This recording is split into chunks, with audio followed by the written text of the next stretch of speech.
Hello guys, Meena's કિચનમાં તમારું સ્વાગત છે। આજે આપણે ચા સાથે કે પછી જમવાના ટાઈમ પર ખવાય તેવી કાઠિયાવાડી ભાખરી બનાવવાના છીએ। તો ચાલો આપણે બનાવીએ। કાઠિયાવાડી ભાખરી બનાવવા માટે પહેલાં તો ઘઉંનો ઘઘરો લોટ લીધો છે। રોટલીના લોટ કરતાં થોડો જાડો લોટ હોય છે। તેમાં સ્વાદ અનુસાર મીઠું અને તેલ એડ કરવું। તેલ થોડું આગળ પડતું એડ કરવું। પછી લોટ સારી રીતે મિક્સ કરી લેવો।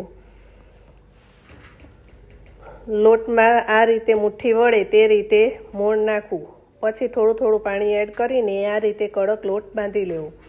લોટ બંધાઈ જાય એટલે તેને ઢાંકીને સેટ થવા મૂકી દેવો।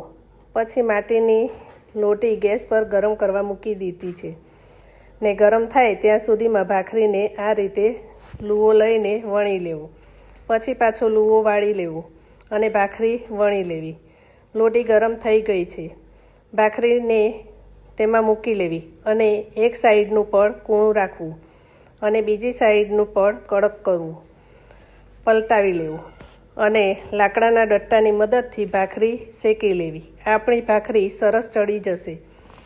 આપણી ભાખરી તૈયાર છે। પછી તેની ઉપર ઘી લગાવી લેવું। તે માખણ સાથે પણ ખાઈ શકાય છે, ચા સાથે કે પછી રસાવાળા શાક સાથે કે અડદની દાળ સાથે ખાવાની ખૂબ જ મજા આવે છે। જો તમને આ વિડીયો ગમ્યો હોય તો વિડીયોને લાઇક કરો, શેર કરો અને ચેનલને સબસ્ક્રાઈબ કરો। મળીશું એક નવી રેસિપી સાથે। ત્યાં સુધી બાય બાય, થેન્ક યુ।